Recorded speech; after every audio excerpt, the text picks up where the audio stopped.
Olá, você sabe o que é uma vacina? Como ela age em nosso corpo? Como as vacinas são fabricadas? Qual a importância da vacinação? Quais doenças já foram erradicadas? E como saber se o cartão de vacinação está completo? Bom, na verdade, vacinar lá na antiguidade não era um termo muito conhecido, mas os chineses já trituravam cascas de feridas provocadas pela doença e assopravam pó no rosto das pessoas com vírus morto. E de lá para cá, muito já se avançou, tanto na indústria, quanto no desenvolvimento e na distribuição e na vacinação. Hoje, as vacinas salvam mais de 3 milhões de vidas todos os anos, vidas de pessoas e vidas de animais. Vacinar é proteger, proteger contra doenças. A vacina, ela é um tipo de substância, pode ser um vírus, uma bactéria, que é introduzida no corpo de uma pessoa ou de um animal para criar imunidade a uma determinada doença ou para curar uma infecção já instalada. Quando uma pessoa é vacinada, o seu sistema de defesa é estimulado a produzir células e anticorpos que irão protegê-la contra a doença, caso venha a entrar em contato com os vírus ou as bactérias, esses micro-organismos.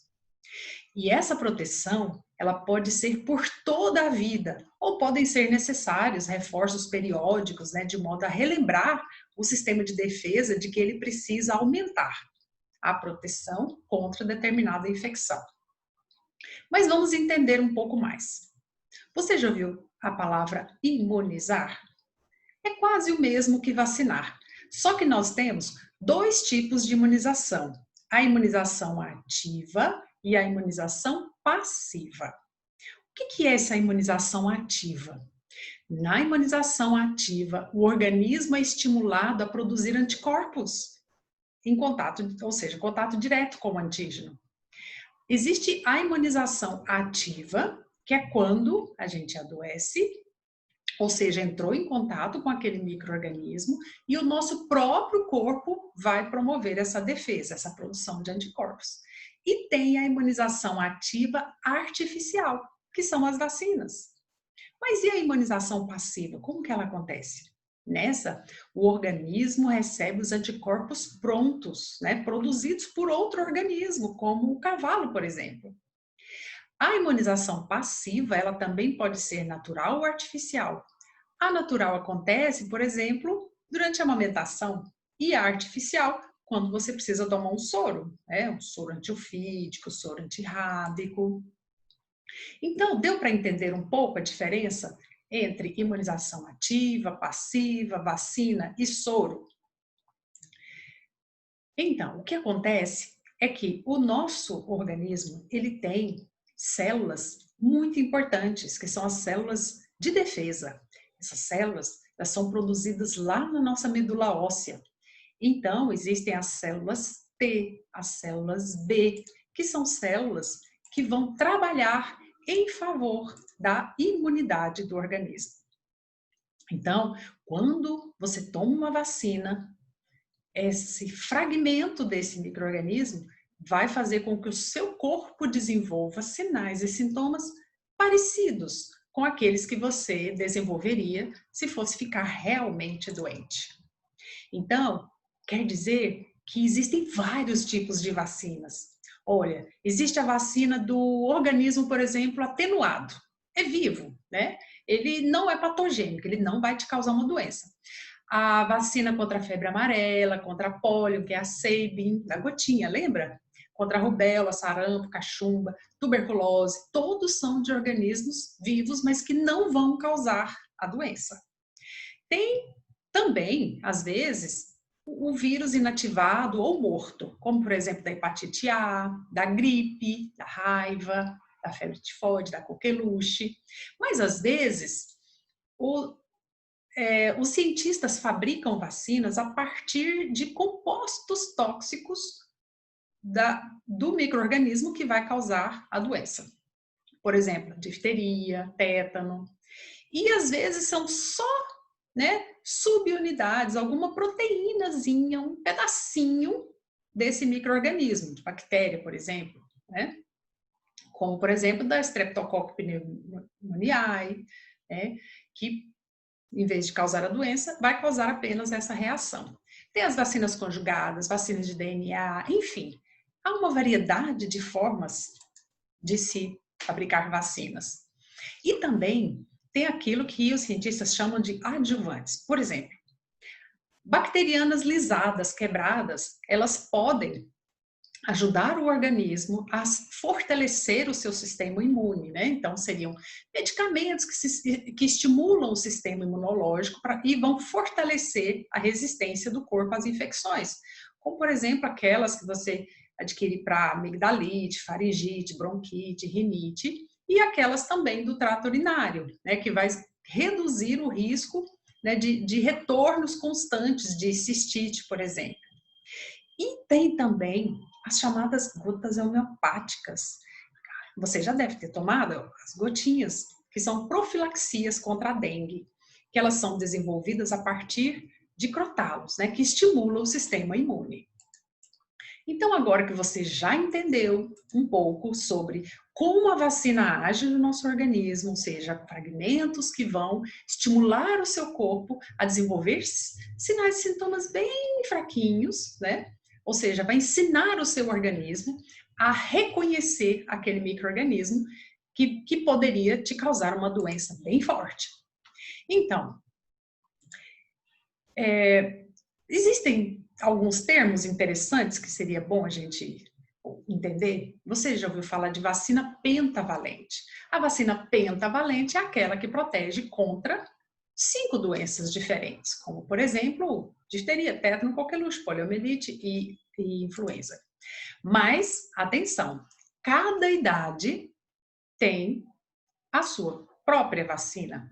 Crianças, adolescentes, gestantes, adultos, idosos. Tem as vacinas para os trabalhadores, para os viajantes, para os estudantes, né? Então, interessante notar que até 1 ano de idade, né, a criança já tomou várias vacinas, como por exemplo, olha, até 12 meses. Aí algumas terão, algumas com segunda e terceira doses e reforços até 5 anos. Mas até 1 ano de idade, quais as vacinas que o bebê deve tomar? BCG, hepatite B, tríplice bacteriana, hemofilus influenza tipo B, poliomielite, meningocócica conjugadas, rotavírus, ACWY, meningocócica B, influenza, que é a da gripe, poliomielite oral, febre amarela, hepatite A, tríplice, que é a sarampo, cachumba e rubéola, e também a varicela ou catapora. Então, cada faixa etária tem as vacinas que precisa tomar. Por exemplo, os adolescentes, né, a partir dos 9, 10 anos, eles já vão tomar a vacina contra o HPV e vão tomar também a CW e a ACWY, que é a meningocócica. E é preciso também estar atento ao cartão, porque pode ser que precise de outras doses, como, por exemplo, da hepatite B, da tríplice viral, e também participar das campanhas tomando a vacina contra a gripe, né, que é a influenza. As gestantes também precisam de vacinas importantes, como, por exemplo, contra a hepatite B, olhar bem o cartão para saber se todas as doses estão lá, a dupla adulta e também a DTPA, que é uma dose a cada gestação a partir da 20ª semana. Então, as mamães precisam ficar atentas a essas vacinas e também participar da campanha contra a influenza. H1N1, por exemplo. Os adultos precisam também observar o cartão para verificar se a vacina contra a hepatite B está lá, né, se tomou as 3 doses corretamente. A contra a febre amarela, né, que na verdade é uma dose única, é o suficiente. E também a tríplice viral.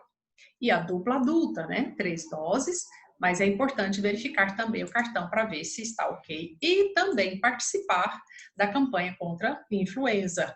Observar também o cartão de vacinação para verificar se as doses contra sarampo estão adequadamente registradas no cartão. Se não, é preciso vacinar.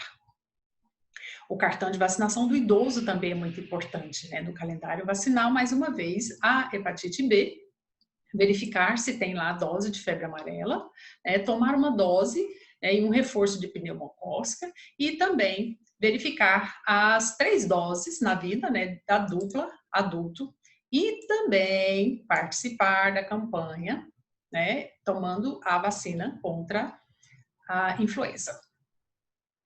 Há outras vacinas também, nem todas disponíveis no SUS, como por exemplo, herpes zoster, né?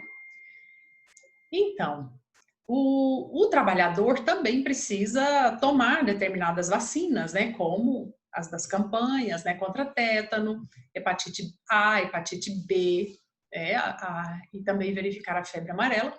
Da mesma forma, os estudantes dos cursos da área de saúde, também os trabalhadores da área da saúde, precisam ter os seus cartões completos com seus reforços. O viajante também precisa verificar se o seu cartão está completo, ver quais vacinas são exigidas em determinados países e ele precisa obter o certificado de vacinação internacional. Por que é tão importante tomar essas vacinas? Olha, apesar de muitos mitos, né, contra as vacinas, muitas doenças já foram erradicadas ou deveriam estar erradicadas. Olhem só, por exemplo, a poliomielite, sarampo, né, que volta se as pessoas não vacinarem, a cachumba, a rubéola, varicela, que é a catapora, a sífilis e a coqueluche. Então, é muito importante que você mantenha o seu cartão atualizado. Mas será que é fácil fazer uma nova vacina? Resumidamente, até uma vacina chegar até você, são várias etapas que eu vou resumir em 6. Tem as fases preliminares e as fases de testes clínicos. A primeira fase para desenvolver uma vacina são as pesquisas em laboratório para avaliar dezenas de possibilidades de composição dessa vacina. Então, vários testes são feitos. Depois, outros testes são feitos em animais para comprovar se esses dados obtidos realmente são válidos, ou seja, se vai conferir uma imunidade. A terceira fase, ela começa, então, a ser aplicada em humanos, em um grupo pequeno de indivíduos saudáveis, de aproximadamente 20 a 80 voluntários, né, varia conforme a vacina, para testar a segurança desse imunizador. Bem, é claro que são feitos grupos, né, controles. O quarto passo, então, o grupo de indivíduos testados vai aumentando-se o número de indivíduos que serão testados e ele se torna mais heterogêneo, para obter ainda mais a comprovação da segurança e também testar a eficácia da vacina. Sem esses voluntários, é muito difícil testar uma vacina. Penúltimo, a vacina é testada, então, no público-alvo, né, que é um grupo de milhares de pessoas. E, por fim, essa vacina será fabricada, né, e ela pode levar muitos meses, né, mais de 8 meses, e depois, e posteriormente, as reações, né, vão sendo monitoradas, com grupos de controle, avaliando reações adversas, porque mesmo tendo sido testado em milhares de pessoas, pode acontecer de ter alguma reação diferente que os cientistas não captaram. Muito bem, dito isso, quais seriam então essas contraindicações ou os efeitos colaterais das vacinas?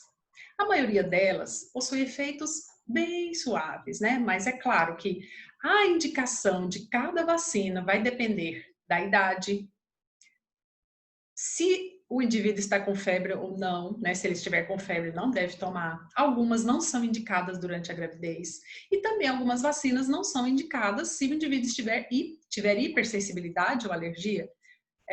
Vacinas feitas, fabricadas em ovos, por exemplo, se a pessoa tem alergia ao ovo, ela não poderá tomar, né?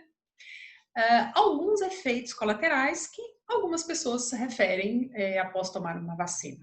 Tirando os efeitos psicológicos, pode ocorrer uma febre baixinha, uma dorzinha de cabeça, um inchaço ou vermelhidão no local, são alguns efeitos, mas que deixando a água do chuveiro cair, logo passa, né? Uma certa sonolência no dia seguinte, mas tendo repouso tranquilamente. Esses efeitos colaterais, eles são os mais comuns, e eles podem surgir até aproximadamente 48 horas depois da sua administração. Mas muitas vezes esses efeitos, eles são observados muito mais em crianças que ficam irritadas, chorosas. Mas agora imagine como o organismo responderia se fosse realmente infectado pelo micro-organismo com toda a sua potência, né? Então, é importante lembrar que mesmo sabendo bastante sobre as vacinas, quais são e como elas agem e reagem no nosso organismo, ao lado da vacinação, as medidas de higiene representam uma grande porcentagem na proteção contra doenças. Além de guardar bem o seu cartão de vacinação e lembrar que somente um enfermeiro pode dizer se ele está completo, no momento da vacinação, enfermeiro e paciente devem estar sentados para que o ângulo correto da agulha atinja exatamente o local onde é desejado, né? As medidas de higiene, então, devem ser tomadas, como, por exemplo, a higienização das mãos, tossir, ao tossir ou espirrar, fazer isso de forma adequada, manter o distanciamento, higienizar bem todos os objetos que você tocar. Então, uma pergunta para você pensar. Já higienizou suas mãos hoje? Seu cartão de vacinação está completo? Se não, tome providência. Um abraço. Tchau, tchau.